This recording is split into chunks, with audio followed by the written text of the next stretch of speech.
Hey, it's AP, and today I'm going to build a standing desk converter. Check it out.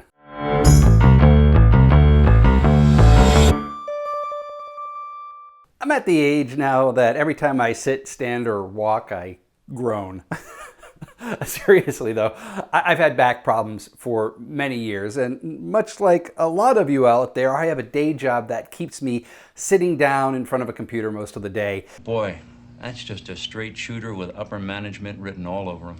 For years, doctors have been telling us that the more we stand, the healthier we'll be, the better our backs are, and the longer we'll live. So you can imagine that standing desks are very popular these days. And there are so many options out there, from fully integrated desks that raise and lower to your height specifications, to converters where you don't actually have to affect your regular desk. You can just put something on it and you can raise and lower it there as well. I have an antique desk and I don't want to get rid of it, so I'm going to go to the converter route.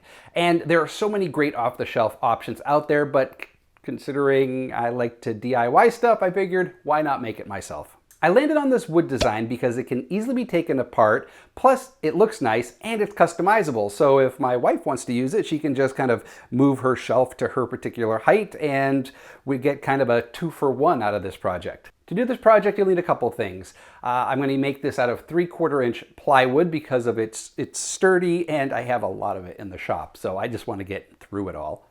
You're going to need a table saw or some instrument where you can cut a straight line. You'll need various grits of sandpaper, a jigsaw to cut the different angles out, as well as a router, which is optional, but a router with a flush trim bit as well as a 1/4 inch round over bit to get some nice smooth edges. Now, before I head down in the shop and start making this, there's one very important thing I need to do, and that's figure out how tall this should be. So I'm just going to grab my trusty tape measure, and I feel like this could go up a little bit higher. So I think 26 inches is a good height. I'll probably go a little bit taller, but that seems like a decent height for this. All right, let's head down to the shop and start cutting up some wood. Oh yeah, check out that fancy apron. I cut the plywood down to 12 inches by 26 inches. I'm going to make the slots 1 inch tall by 8 inches wide and then space them 1 inch apart from each other. So I started marking off on the board where my slots will eventually go. To add a little flair, I decided to add this nice little cutout using an empty filament reel as a guide. To get the right curves for my slots, I actually 3D printed a 1 inch by 8 inch template that will also be used when it comes time to flush these up with the router. I started drilling holes on each side so I'll be able to get my jigsaw blade in to cut most of the wood out. And then... a fun tip, when you're drilling holes, you're going to want to have a piece of sacrificial wood behind it to prevent tear out. Oh my God, I can't believe I got this far and I didn't realize what was going on behind the board. You know, a dull bit plus no support on the back is just a perfect recipe for ugly tear out. So now I have to redo this whole piece and I'll be using a different method. So because my Forstner bit's not the sharpest bit in the drawer, I'm going to drill as far down as I possibly can until the center of the bit pops out, and then I'm going to flip the board over and then finish the holes that way, and that'll give me a nice clean hole, which I then can cut the rest of this out with my jigsaw. I have a fresh blade for the jigsaw, and then we'll bring it over to the router table to shore it up with the template. Such an idiot. I used some painter's tape to mark where I need to stop drilling because I just really don't want to have to do this a third time. I just barely get through the other side before flipping it over. There we go. Nice, smooth drill holes. When cutting with your jigsaw, make sure you use a fresh blade. Dull blades are bad. Really, really bad. And there we go. A thing of beauty. So after having to redo the entire frame or backside of the standing desk, I decided to take the night off because I was just completely mind exhausted from having to redo that all. But what this actually gave me an opportunity to do off camera was to kind of figure out my next steps. And having this big piece of scrap wood to work off of that was destroyed was very helpful. So I was able to spend some time really dialing in my kind of workflow on routing out the bits here with my flat template. And so this was kind of a happy accident to be able to get a piece of scrap wood to play with. So now I feel good about going to the router table and with my compact trimmer to finish this up. This also gave me an opportunity to experiment with how to attach the template to this. I don't have any double-sided tape. I've ordered some, but it's not going to be here in time. And so I tried a couple of different things. I had some mounting tabs that those 3M mounting tabs for, wall art, but that gave me like a 2 millimeter space between the template and the surface, and so I didn't get a really great cut, as you can see here. And so then the next one is I used a pin nailer to pin the template to the surface, which was okay, but then you get these tiny little pinholes, which, I can obviously fill those in, but I don't want to. And so the next one I did was with painter's tape, super glue, and accelerator. And that seems to be the best way for me, outside of double-sided tape, to attach the template to this. So let's put on the template, get over to the router table, and do some flush trim routing to get nice, smooth slots for my board. Let's go.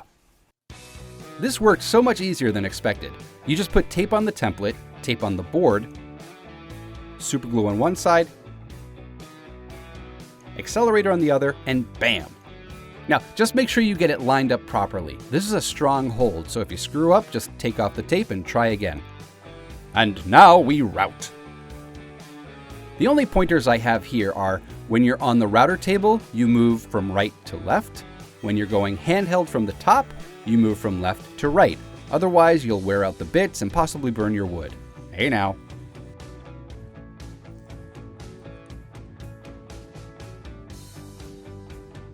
I've routed out all of the oval slots. Just one thing to point out, so this is a PETG 3D printed template that I made in Fusion 360, and it worked pretty well for the first half of the cuts. And then I don't know if my bit started slipping or what, but I started getting some chip out on the template. So there are some imperfections in here. I'll probably be able to sand a little bit of that out before I do the round over bit on each slot. But otherwise, I mean, it looks pretty great. Yeah, it looks pretty great. So all that's left is to round these over and give the whole thing a sanding. Oh, I have to build the back leg too. I'll do that before I start sanding. And I'm waiting to do the back leg because I want to see what angle I need to mount this at. Sorry, getting distracted. Okay. All right, let's move on to the trays. I used my mouse and keyboard to get a good sense of width, which ended up being 20 inches.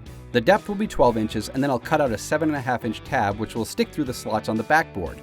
And I'll make a similar one for my laptop, just a bit smaller.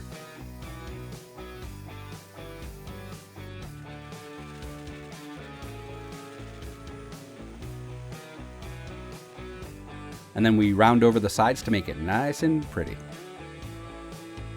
The last thing I need to do before sanding this and staining it is figuring out the leg that holds this up and kind of the angle that I need it to be at. I don't have an angle finder, so I'm just gonna kind of guess because that always works. And to do that, I'm putting in my top shelf and I have my level, and I wish I had an extra set of hands. Okay, we're level here. So it looks like I'm going to start with 8, and then we'll kind of cut into it. So it's 8 for the width or the length of it. I'm going to do a 12-inch wide so it matches the width of the back here. 12, 8, and then 3 inches for the little tab. So let's just chop that up and we'll start tinkering. Yeah, this was not level. There we go. The workshop equivalent to matchbooks under a table leg. Ta-da! Nothing a 3-inch by 12-inch piece of plywood can't solve. I started with 120 grit and then went over with 220 grit for a nice smooth finish. All right, let's set it up.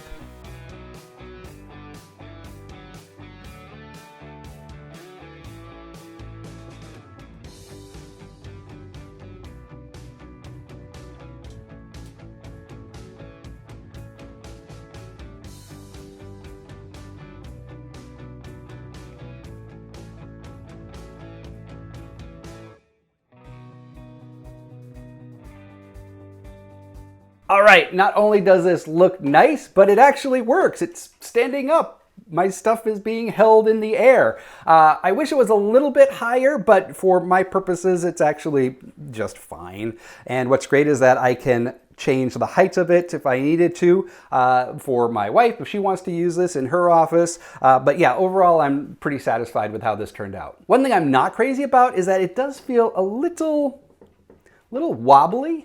I don't know what the off-the-shelf version of this feels like or if it's sturdier, but like I wouldn't put a monitor on here because I don't think the weight would just hold it. But for a laptop, a keyboard, and a mouse, this is perfectly fine. And plus it's a temporary solution. It's not a permanent solution. I'm gonna be sitting, I'm gonna be standing, I'll be moving it off and on the desk. So yeah, I think this is fine for basic purposes, but do not put a monitor on this thing, okay?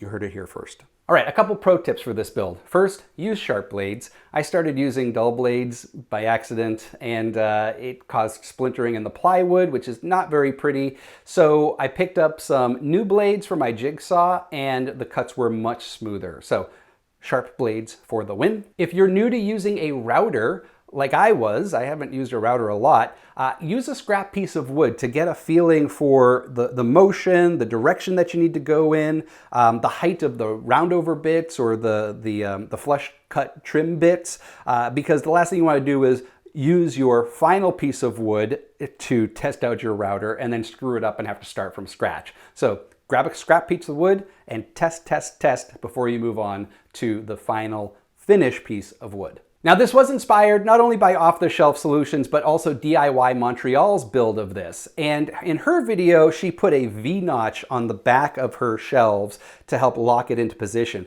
I didn't do that because I don't have a V-notch bit for my router, but I think I feel good about how this is staying in place. If I do end up putting a V-notch in, I'll let you know in the comments and I will let you know how I feel about that and if it worked even better. Also check out her video. It's much better than mine. Her build is and her video is. I'll leave a link to that in the description. And while I didn't do it yet, I will be putting on a coat of polyurethane to protect the wood because I will be using my mouse and typing and all that good stuff. And so having polyurethane on here will give this a nice protective finish. So I hope you found this build helpful. If you're going to give it a go, let me know in the comments below. Let me know how it turned out for you. If you have suggestions on how I could have improved this build, let me know that as well. Who knows, maybe this won't be the last time I build one of these things. If you haven't done so already, make sure you hit that like button and that subscribe button. It doesn't cost you a thing and it does help the channel grow and I do appreciate it. And if you want to see how I broke my back in the first place, well, check out this video here on my DIY bathroom renovation. Was it worth it? Well, you're gonna have to find out by watching the video. And it was figuratively, I didn't really break my back. Thanks so much for watching, and I'll see you next time.